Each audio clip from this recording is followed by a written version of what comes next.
Good morning. Thanks for having me. Looks like the slides are up here. To get a kind of point of view on who's in the audience, can I see how many of you guys are entrepreneurs building companies? Raise your hand. Okay, great. How about investors investing in companies? Nice. And how about people that work at very large corporations of any type? Nice. And there's a lot of everybody else that's not raising their hand too. So I'm here just to kind of put a dot and an underline under a really unique point in time that we're in today. This year, over the past 5 months, we've seen two of the largest VC-backed exits happen privately ever in history. There's more private capital, there's more dollars and cash sitting in tech companies that have ever happened before, and the acquisition market is 2x in technology what it's ever been before. So as investors and entrepreneurs, obviously we want to be focusing on building our companies. But one of the things I realized, and I'm an entrepreneur myself, I started this company about 18 months ago, is how do you sell a company? And I'd done companies before, and I'd never really known, and now I recently worked at a venture capital firm and saw how the process was done, and it was a lot through connecting people, individuals. And so there's a lot of marketplaces today that connect people for investment, connect people for a taxi cab ride. Well, we have a marketplace that connects people for mergers and acquisitions, for acquisitions of technology companies. So before we get into it, kind of the insights, and I want to leave you with some insights you can focus on. I want to just tell you a little bit about where we're at today. So global M&A is on fire, as I mentioned previously. This is the most active start since 2011. TMT, which is technology, media, and telecom, is at its highest state. And it's going nuts. So I want to take you through 3 recent examples of companies of very large exits that have happened, M&A. So I'm not going to be focusing on IPOs, though IPOs are fantastic, obviously. I'm going to focus more on mergers and acquisitions. So ExactTarget, it was sold for $2.5 billion. Salesforce purchased it in 2013. And this company had 2 lives. It was alive as a private company. It was 13 years old, and it was 1 year on the public market. Now, this was a company that was very large. It owned the entire email space. It had Fortune 500 customers like Coca-Cola, Nike, and others, and it was really just the monster in the space. And so Salesforce came around. They found themselves in an incredibly cash-rich position, and they wanted to grow their marketplace, Salesforce, from customer service to support into marketing. They picked them up. Another company, one that I had the ability to work with at Shasta Ventures, it was only less than 4 years old, 3.75 years old. They sold for $3.2 billion. They had about 300 employees, so that return per employee to dollar is a pretty good return. And they were a unique company. Obviously, they were an incredibly strong hardware team. Tony Fadell and his group of employees, about 300 of them, had mostly come from Apple and other companies where they'd built phenomenal hardware before. And they came to market. They challenged the status quo. They challenged the boring gray pieces that are on the ceiling, on your walls, on your light switches, on the thermostats. And Google came around, and Google said, you know what, we need to have you. We need to expand into a new market. Google has a ton of cash in the bank. Might as well. Also, one thing to note, the relationship between Tony Fadell and the guys at Google were one of a personal relationship. And you'll notice, as I talk a little bit later, a personal relationship is incredibly important for successful M&A.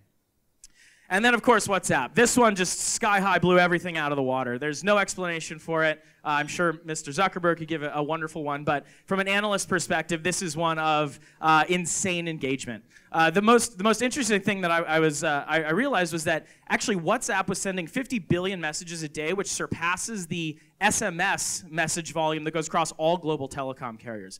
Think about that. That's an insane amount of messaging. And so what they were focused on, again, is incredible engagement. WhatsApp, they raised $60 million. They were around for 5 years, so also not a young company, but a midterm company, about 50 employees, and they were able to sell. And so what are these 3 illustrative of? Well, I see them as, ExactTarget was industry dominant. They actually had pretty thin profitability margins, but were very, very, very strong. Nest, an early takeout. The company's less than 4 years old. They have everything on the horizon, yet they agreed to sell to Google for $3.2 billion. And WhatsApp, of course, $42 per monthly active user is amazing, and that's because of the insane engagement. And so, these named deals, we've known about these deals, and that's, if you look at the top, the yellow bar, the billion-dollar mega deals are less than 1% of the volume of M&A that happens. The majority of the volume, and 88% of all deals, happen under $100 million. And so what does that mean? Well, That means that there's a ton of activity there that oftentimes those aren't the deals that we hear about, but because of the new venture landscape, which enables angel investors, it enables accelerators and people to be investing smaller amounts more frequently, they're able to make solid, consistent returns in M&A under $100 million. And so let me kind of tell you a little bit more about that. So my company, we studied this space under $100 million, and we did a study working with Dave and his team, as well as Y Combinator, Techstars, and Founder Institute, the 4 largest global accelerators around the world, and they actually provided us the exit data, the data of what happens in M&A under $100 million for all of their companies. We had a few hundred data points on that. We looked into it. We wanted to see exactly where we were seeing it. And what we were seeing is that actually if you raise more money, it does not mean you're going to have a higher exit. And so, that's sometimes counterintuitive.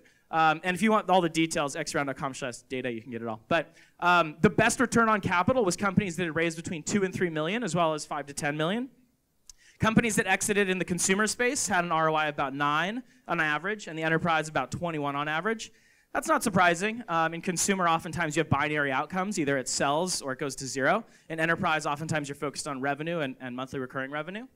And we noticed that there was a significant increase after year 4. So if a company was able to make it past year 4, stay in market, continue raising money, it had a tremendous impact on the amount of money it was able to return.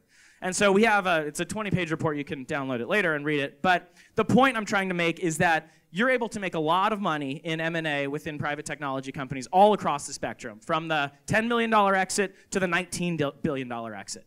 And here's some of the contributing reasons why M&A is just reaching such stratospheric heights.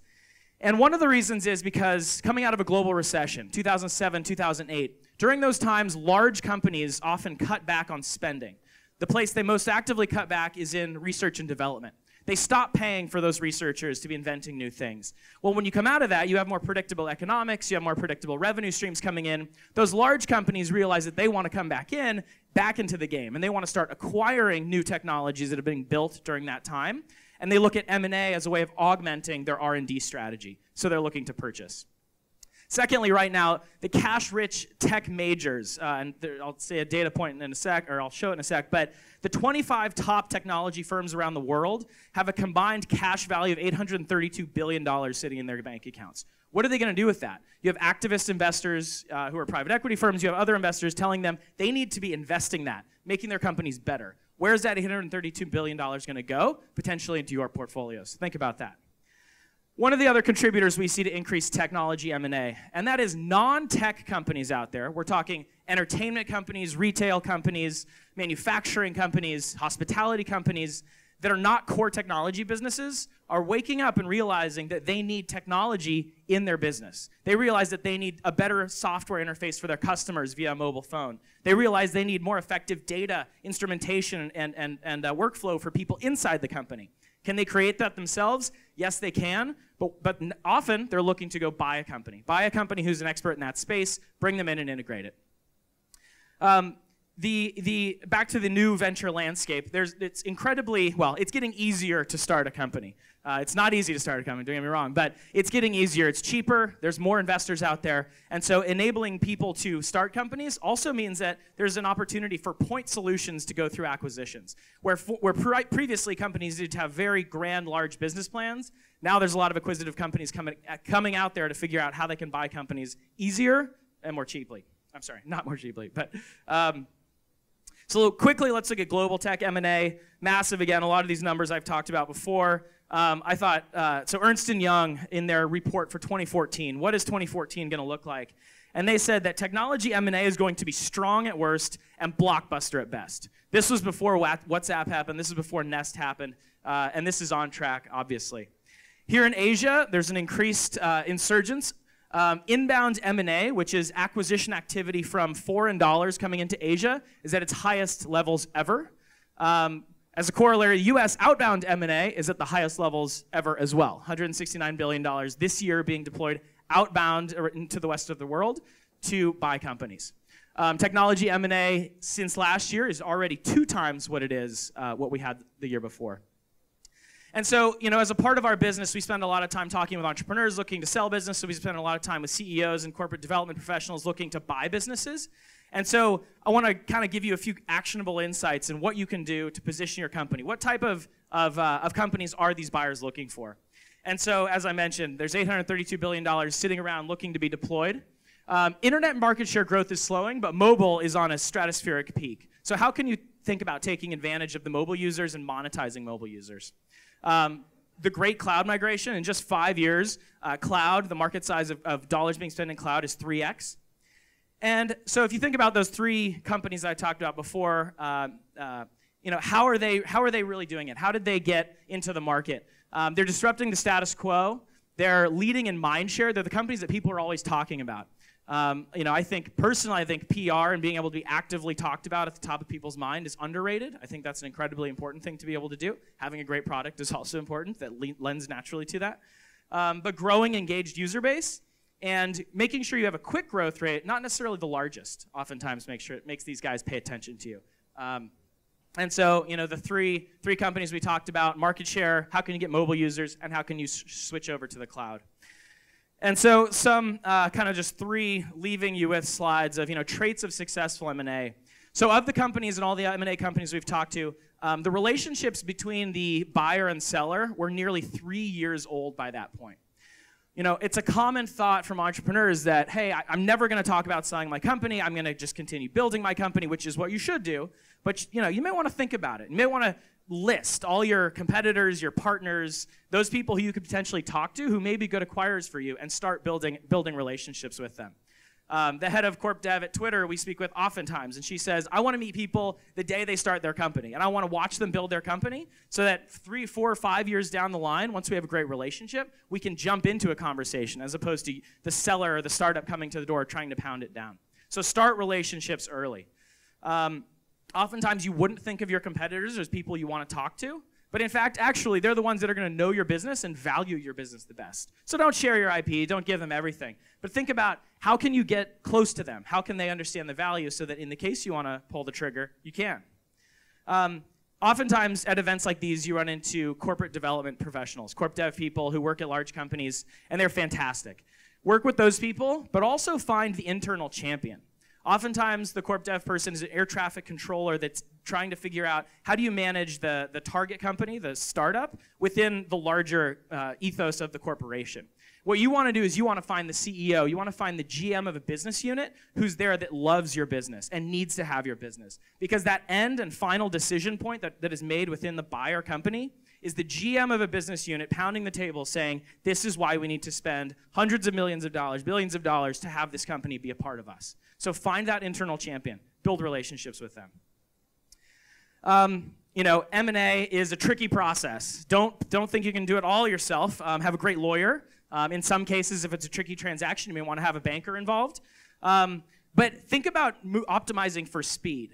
The corp dev buyer probably has a list of 10 to 20 companies that are within your space, and they're going out and meeting with every single one of them, one, to figure out how well they fit with their corporate objectives, but also to figure out how quickly can we get this done.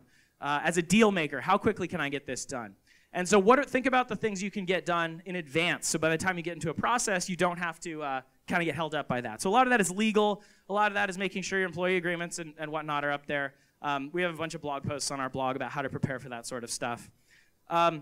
Secondly, when you get into a conversation with a potential buyer, front load those conversations. Get your expectations out on the table day one. Maybe not the first call, make them fall in love with you first, but the second meeting. Put all the conversations out there. Say, what are your expectations? What do you hope to get out of this? What's your goals? What's your investor return on investment? Where are your employees going? What's happening to your IP? Is your product going to continue living? All of those conversations are things you want to be having day one so that you don't run out to the end of the process and realize that you're not happy with this situation at all.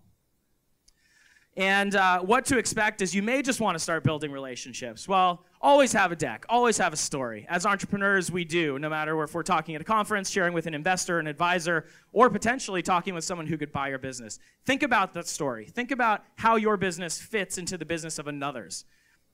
Shield your team. M&A is one of the most, starting a company is one of the most emotionally taxing processes in the entire world. Selling it takes it to the nth degree. And so think about, how can you as an entrepreneur stay very confident and stable for your team, shield them as long as possible, and then bring them in when it's necessary. Again, know your objectives And more than anything, as an entrepreneur, make sure you see a long-term opportunity with the company that you're going to be selling to. You don't want to be locked up for a long time and not have any interest in it. So on their side of the table, the expectations are they're going to poke around to a lot of companies. They're going to term sheets to a couple of different companies, and then they're going to really dive under the covers with you. And if hopefully it gets to the point where you need to talk about integration, that's an entirely different story. That's how does your business fit into theirs. But the psychology on both sides of the coin are oftentimes very different. And so just things to think about. And let's see. So just in kind of wrapping up, as we talked about, M&A is at all-time high, both inside the US, outside of the US, inside of Asia. There's private capital to be deployed in all stretches of the imagination, both corporations as well as private equity. So how can you think about positioning your company to be dominant, to be opportunistic, to be engaged with a lot of these buyers and start these relationships early? Because there's no better time than now to get a 10, 50, 100, 1,000x return on investment. That's why we're all kind of here, that and building companies, of course. So thank you very much. Brief, but we're an M&A marketplace. You can visit us at xround.com/Asia, or happy to answer any questions individually. So thank you very much.